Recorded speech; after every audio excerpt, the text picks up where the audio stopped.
ఒక ఫ్రెషర్ నాకు మెసేజ్ పెట్టాడు అనమాట. అన్న, ఇంటర్వ్యూకి ప్రిపేర్ అవుతున్నా, బట్ ఇంగ్లీష్ లో మాట్లాడడం కష్టంగా ఉంది, నాకు కాన్ఫిడెన్స్ లేదు, ఇంటర్వ్యూలో పానిక్ అవుతున్నా అని పెట్టి.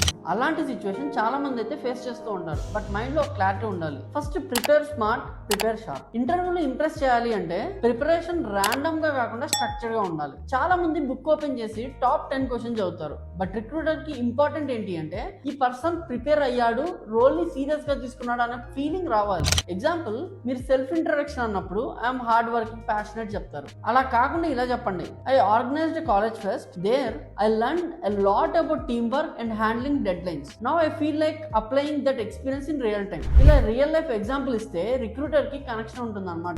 ఇక్కడ మీకు ఒక చిన్న బోనస్ హ్యాక్ అనేది ఇస్తాను. బిహేవియరల్ క్వశ్చన్ కి స్టార్ మెథడ్ వాడండి. స్టార్ అంటే S for situation, T for task, A for action, R for result. For example, during my internship, I worked on a website optimization. By analyzing the site data and making changes to the layout, I improved the traffic by 40%. ఒకసారి break down చేద్దాం. Star అంటే situation, during my internship అనే situation. Task T, I was responsible for optimising the website అంటే అక్కడ మీరు మీ task ఏంటో చెప్తున్నారు. ఏ అంటే యాక్షన్, ఇక్కడ మీరు I analyse the site data and made changes to the layout అని చెప్తున్నారు. And R is result, traffic improve చేశాను 40% అని చెప్తున్నారు. ఇలా స్టోరీ ఫార్మాట్ లో క్లారిటీగా ఉంటే ఇంపాక్ట్ ఆటోమేటిక్ గా వస్తుంది అనమాట. కాబట్టి అందరూ కూడా ఈ స్టార్ మెథడ్ ని గుర్తుపెట్టుకోండి.